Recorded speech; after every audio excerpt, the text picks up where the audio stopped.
శృతిస్మృతిపురాణానామాలయం కరుణాలయం నమామి భగవత్పాద శంకరం లోకశంకరం.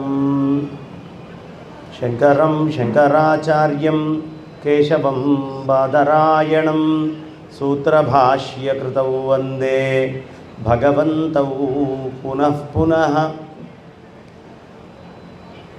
సదాశివసమారంభాం శంకరాచార్యమధ్యమాం అస్మదాచార్యపర్యంతాం వందే గురుపరంపరాం. గురవే సర్వలోకానాం భిషజే భవరోగిణాం నిధయే సర్వవిద్యానాం దక్షిణామూర్తయే నమః. శారదా శారదాంభోజవదనావదనాంబుజే సర్వదా సర్వదాస్మాకం సన్నిధిం క్రియాత్. అజ్ఞానాం జాహ్నవీతీర్థం విద్యాతీర్థం వివేకినాం సర్వేషాం సుఖదం తీర్థం భారతీతీర్థమాశ్రయే. విద్యా వినయ సంపన్నం వీతరాగం వివేకినం వందే వేదాంత తత్వజ్ఞం విధుశేఖర భారతీం. నీకన్న దయాళువులే లోకమ్మున లేరటంచులో నెరిగితినో శ్రీకర కరుణాకర జగదేకపతి జానకీపతి శ్రీరామ. అంబోధర శ్యామల కుంతలాయై అతిప్రవాసామ్రజటాధరాయ గిరీశ్వరాయై నిఖిలేశ్వరాయ నమః శివాయై చ నమః శివాయ. ఉగ్రం వీరం మహావిష్ణుం జ్వలంతం సర్వతోముఖం నృసింహం భీషణం భద్రం మృత్యుం నమామ్యహం. సభాకల్పతరం వందే. ఇవాళ చాలా విశేషమైనటువంటి రోజు. ఏ క్షణము మనం భగవంతుడి కోసము భగవత్ తత్వములో భగవత్ స్వరూపమున యందు మనస్సుని ఏకాగ్రంగా నిశ్చలంగా నిల్చోబెట్టి ఉంచుతామో దానికంటే ఉత్తమమైనటువంటి రోజు ఇంకొకటి లేదు మన జీవితంలో. అలా ఆనందంగా భగవంతుడి యొక్క తత్వాన్ని వినడానికి మనమందరం ఉద్యుక్తులమై ఇక్కడ కూర్చొని ఉన్నాం. సాధారణంగా ఒక ఉపన్యాసంలో కూర్చోవడం అనేటటువంటిది కూడా ఎన్నో జన్మల పుణ్యం ఉంటే తప్ప లభించదు. ఓ కొత్త సినిమానో ఇంకొక లౌకిక విషయమో లేదో పార్కో ఒక ఎగ్జిబిషనో ఏదో ఉంటే అక్కడికి వెళ్ళటానికి మనస్సెంత ఉవ్విళ్ళూరుతుందో ఒక ఉపన్యాసం వినడానికి అంత ఉవ్విళ్ళూరదు. కారణం, ఎంతో చిత్తము పూర్వజన్మలో కాస్త తపస్సు చేసి పరిపాకము చెంది ఆ తత్వము వంటబట్టినవాడు తప్ప ఈ కలిబాధ నుంచి బయటపడటానికి, కలిబాధల వల్ల మన మనస్సుకు వచ్చే కష్టాలకి ఉపశమనం కావాల్సినటువంటి మందు దొరకదు. ఈ ఆధ్యాత్మిక ఉపన్యాసం ఏమిటి అంటే మనస్సుకి మందు, చిత్తానికి మంచి మందు. మనమందరము కూడా ఈ కలియుగంలో చాలా ఆశ్చర్యకరమైన వింతలు చూస్తాం. కాస్త స్వాతంత్రం రావడానికి ముందు ఈ భారతదేశంలో బ్యూటీ పార్లర్లు ఉండేవి కాదు. ఈ మధ్యకాలంలో విపరీతంగా బ్యూటీ పార్లర్లు పెరిగిపోయినాయి. మరి స్వాతంత్ర్యానికి ముందు ఏముండేదండి అంటే బుద్ధి పార్లర్లు ఉండేవి. బుద్ధిని అందంగా ఎలా తీర్చిదిద్దుకోవాలి, బుద్ధి ఏమేమి పనులు చేస్తే ఎలాంటి అలంకారాలు చేస్తే అందంగా ఉంటుంది. ఏమో బుద్ధికి పార్లర్ చాలా అవసరం.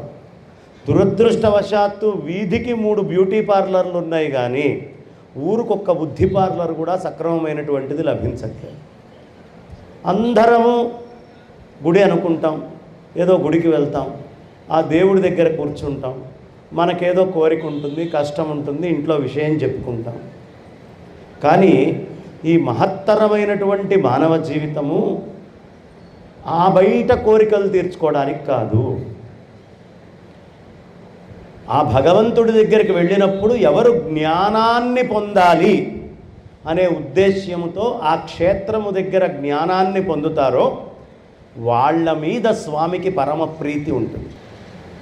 జ్ఞానము అజ్ఞానము రెండు కలిసే తిరుగుతాయమ్మ. హిరణ్యకశిపుడు ప్రహ్లాదుడు ఒకటే ఇంట్లో ఉన్నారు, పక్కపక్కనే ఉన్నారు. వాడి కడుపులో నుంచే ఈయన రావడం కూడా జరిగింది. అయినప్పటికీ ప్రహ్లాదుణ్ణి ఎంత బ్రోచాడో మనకి తెలుసు, ఎలా అనుగ్రహించాడో మనకి తెలుసు. ఒకడేమో పూర్తి భౌతికమైనటువంటి వాదము కలిగిన వాడు, ఒకడేమో పూర్తి పారమార్థిక చింతన ఉన్నటువంటి వాడు. ఎవరు భౌతికమైనటువంటి స్థితి ఉన్నవాళ్ళు? హిరణ్యకశిపుడు. ఎవడు ఆధ్యాత్మిక చింతన ఉన్నటువంటి వాడు? ప్రహ్లాదుడు. ఎలా భౌతికమైన దృష్టి ఉంది అంటే, మొట్టమొదట హిరణ్యకశిపుడు ఓ ఘోరమైన తపస్సు చేశాడు. దేనికోసం తపస్సు చేశాడు? ఈ ప్రపంచంలో జంతువులు ఉన్నాయి, ఈ ప్రపంచంలో అస్త్రాలు ఉన్నాయి, ఈ ప్రపంచంలో మృత్యువు చావు ఉంది, ఈ ప్రపంచంలో రకరకాలైనటువంటి మనుషులు ఉన్నారు, దేవతలు ఉన్నారు. కాబట్టి ఆధ్యాత్మిక, ఆది దైవిక, ఆది భౌతికాలు అనేటటువంటివన్నీ కూడా ఈ ప్రపంచంలో ఉన్నాయి. ఇవి ఏవి నేను ఈ శరీరాన్ని అని వాడు తెగ మురిసిపోయి నాకు చావు ఉండకూడదు అనే దానికోసం బ్రహ్మదేవుణ్ణి ఉద్దేశించి ఘోరమైన తపస్సు చేశాడు. ఘోరమైనటువంటి తపస్సు. ఎంత ఘోరమైన తపస్సు అయ్యా అంటే, వాడి ఒంటి మీదకి మొత్తము పుట్టలు కూడా వచ్చి శరీరము చిక్కి శల్యమైపోయి మాంసం అనేది లేకుండా ఎముకలు మాత్రమే గూడుగా మిగిలి ఉండేటటువంటి ఘోరమైన తపస్సు 100 సంవత్సరాలు చేశాడు. 100 సంవత్సరాలు తపస్సు చేస్తే పరమాత్మ అయినా సరే దిగి వచ్చి కోరిన వాడి కోరికని తీర్చాల్సిందే. అది మంచైనా చెడైనా తప్పదు. ఘోరమైన తపస్సు చేసి వాడు ఏం కోరుకున్నాడయ్యా అంటే, గాలిలో కానీ, కుంభిని, అగ్ని, అంబువుల ఆకాశస్థలిన్ అంటే నీళ్లల్లో కానీ, అగ్నిలో కానీ, వాయువులో కానీ, ఆకాశంలో కానీ, భూమి మీద కానీ, దిక్కులలో కానీ, రేలన్ ఘ్రసములన్ తమః ప్రబల భూరిగ్రాహ రక్షోమృగ వ్యాళాదిత్య నరాది జంతు కలహవ్యాప్తిన్ సమస్తాస్త్ర శస్త్రాళిన్ మృత్యువు లేని జీవనము లోకాధీశ ఇప్పింపవే. ఓ పరమేశ్వరుడా, నాకు శస్త్రాస్త్రాలతోటి, మృగాలతోటి, దేనితోటి చావు ఉండకూడదు. చావు ఉండకూడదు అని ఎవడు కోరుకుంటాడండి? నేను ఈ శరీరము అనుకుండేవాడు. అవునా? అలాంటి హిరణ్యకశిపుడు, వాడికి అంతా భౌతిక దృష్టి. భౌతిక దృష్టి ఉన్నవాడికి ఒకటి కనిపించదు. ఏమిటో తెలుసా అమ్మ? పరమాత్మ. భౌతిక దృష్టితోటి చూసేవాడికి కనిపించనటువంటిది భగవంతుడు. ఎట్టి పరిస్థితుల్లో కనిపించాడు. అందుకనే వాడేం చేశాడు? ఈ వరాలన్నీ బ్రహ్మదేవుడు వాడికి ఇవ్వంగానే ఆ వర గర్వముతోటి బాగా మదమెక్కి ఉన్నటువంటి వాడు మళ్ళీ తిరిగి రాజ్యానికి వచ్చి భార్యని తెచ్చుకొని సంతానము కలిగాక ఇక మొత్తము దేవతల మీద, భూమి మీద అన్నిటినీ ఆక్రమించేసుకోవాలనే కోరిక వచ్చింది. ఇప్పుడు అదే చేస్తున్నారు దాదాపు. ఈ మొత్తాన్ని ఎట్లా ఆక్రమించాలి, ఒక ప్రత్యేకమైన సూర్యుడిని ఎలా తీసుకురావాలి, ఓ చంద్రగోళాన్ని మనం ఎలా సృష్టి చేయాలి, ఈ అన్ని ఆలోచనలు ఇప్పుడు చేస్తున్నారు. ఇవన్నీ హిరణ్యకశిపుడు ఆనాడు చేసినటువంటివి. హిరణ్యము అంటే బంగారం. ఆ బంగారం కావాలి కావాలి కావాలి అనేటటువంటి లోభముతో కూడినటువంటి వాడు. అంతా నాకే కావాలి. దేవతలు వీళ్ళెవరికీ సంపదలు ఉండడానికి వీలు లేదు, అంతా నాకే కావాలి. ఇవాళ మన రాజకీయ నాయకుల్లాగా ప్రపంచంలో ఎక్కడ ఏది ఉన్నా నాకే కావాలి అనే లోభము బాగా పెరిగి పెరిగి పెరిగి పెరిగి పెరిగి పెరిగి విశేషంగా వాడు అన్నిటి మీద దండయాత్ర చేయటం మొదలుపెట్టాడు. ఈ దండల్లో చిన్న చిన్న పురుగులు ఉంటాయి, అవి మెల్లిగా అటు ఇటు పాకుతూ ఉంటాయి. అలా రకరకాలైనటువంటి ప్రయత్నాలన్నీ వాడు చేశాడు. అన్నిటి దగ్గరికి వెళ్ళటం, ఇక్కడ విష్ణు ఉన్నాడా, ఇక్కడ విష్ణు ఉన్నాడా, ఇక్కడ విష్ణు ఉన్నాడా, ఇక్కడ విష్ణు ఉన్నాడా. మనం కూడా అంతే, మన ముందు అన్నిట్లో విష్ణు ఉంటాడు, కానీ ఆ అన్నిట్లో ఉన్న పరమాత్మని చూసే శక్తి మనకి లేదు. ఇవి వచ్చిన ప్రతిదాన్ని సంశయాత్మకమే. మన ముందర ఎవరైనా మనిషి వచ్చి వాడు ఉత్త వెధవ, వాడు దేనికి మనకి రాదు, ముందు వాడిని వంకబెట్టందే నిద్ర పట్టదు మనకి. ఎవరినైనా సరే ఎదుటి వాళ్ళని వంకబెట్టందే నిద్ర పట్టదు. ఇది ఆ హిరణ్యకశిపుడి లక్షణం. దేంట్లో ఆత్మవస్తువుని చూసేవాడు కాదు. ఇందులో ఆత్మవస్తువు లేదు, నేను కనుక్కున్నా, నేను చూసా. ఇవాళ నాస్తికులు అందరూ ఏం చెప్తూ ఉంటారు, అబ్బే దేవుడు లేడు, ఏం లేడండి. వాడు అదే విష్ణువు లేడు లేడు లేడు లేడు అని వాదన చేస్తూ ఉండేవాడు. నా దెబ్బకి ఎప్పుడో భయపడిపోయాడు, అయిపోయింది, ఇక లేడు, ఇందులో లేడు, అందులో లేడు, అక్కడ లేడు, ఇక్కడ లేడు అంటూ రకరకాలుగా చెప్తూ ఉండేవాడు. దొరికితే ఆ విష్ణువుని చంపేయాలని వీడి కోరిక. బతికుండంగానే చంపేశాడు వాడిలో లేకుండా, ఇక వాడికి విష్ణువు బయట ఎక్కడ కనిపిస్తాడు, కనిపించే అవకాశం లేదు. కాబట్టి వాడు ఇక రకరకాలైనటువంటి విన్యాసాలు చేయటం మొదలుపెట్టాడు. చేస్తూ వాడు ఏం చేశాడయ్యా అంటే, మెల్లిమెల్లిగా బాగా బలం పెరిగే కొద్దీ ఏం చేస్తాడండి మనిషి, వాడి లోపల ఎక్కడ లేని అహంకారము అన్నీ వస్తాయి. మొదట్లో గుడికి భక్తితోటి వస్తాడు, కాస్త ఆ గుడిలో చిన్న పదవి దొరికిందనుకోండి, అక్కడి నుంచి చైర్మన్ పోస్ట్కి ఆలోచిస్తాడు. ఆ చైర్మన్ పోస్ట్కి వెళ్ళిన తర్వాత ఇక ఎవడైనా నేను పిలిచిన వాడు వస్తే ఆరతి ఇవ్వాలి, లేకపోతే లేదు, నా నా నా అనేటటువంటి భావన వస్తుంది. అది రాజ్యమైనా, గుడైనా, ఇల్లైనా, ఎక్కడైనా సరే. ఇంట్లో ఒక కోడలు వస్తుంది, మెల్లిగా ఏమని కోరుకుంటుంది, అంతా నా పెత్తనమే నడవాలి, చివరికి మా అత్తైనా మామైనా నేనేం చెప్తే అది విన.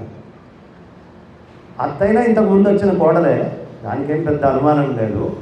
కానీ ఖచ్చితంగా వాళ్ళు కోరుకుండేటటువంటి అంశము ఆ తెలియనటువంటి పెత్తనము అనేటటువంటిది కోరుకుంటారు. ఈ పెత్తనం రావడం కోసం ఇక రాజకీయాలు, కుట్రలు, కుతంత్రాలు అన్ని చోట్ల చేస్తారు, లేకపోతే ఇన్ని సీరియల్స్ రావు.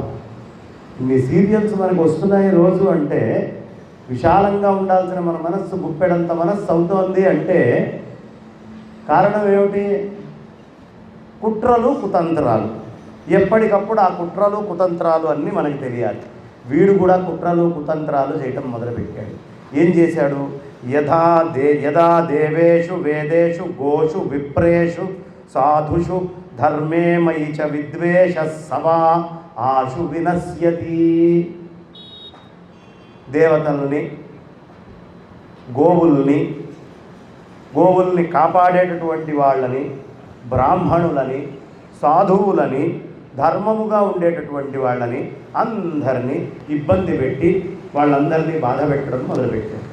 ఇక బాధ పెడితే ఏం చేస్తారు వాళ్ళు వెళ్ళి ఆ పరమేశ్వరుణ్ణి ప్రార్థించారు, నాయనా ఇక నీవే తప్ప ఇంకో దిక్కు మాకు లేదు, నువ్వు మమ్మల్ని అందరినీ కాపాడి తీరాల్సిందే.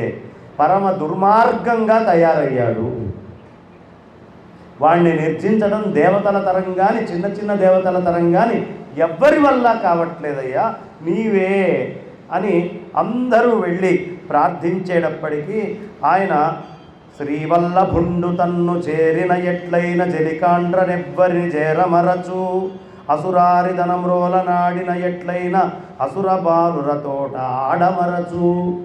ఇలాంటి లక్షణాలు కలిగినటువంటి ప్రహ్లాదుడు అనేటటువంటి వాడిని వాడి కడుపున పరమేశ్వరుణ్ణి, మహావిష్ణువుని ప్రార్థించగానే వాడి కడుపునే ఆ విత్తనం పుట్టింది. ఈ హిరణ్యకశిపుడు, హిరణ్యాక్షుడు అనేటటువంటి వాళ్ళు ఎక్కడి నుంచి వచ్చారమ్మా, పూర్వం పాపం విష్ణుమూర్తి యొక్క వైకుంఠంలో జయ విజయుల కింద ఉండేటటువంటి వాళ్ళు, ద్వారపాలకులుగా.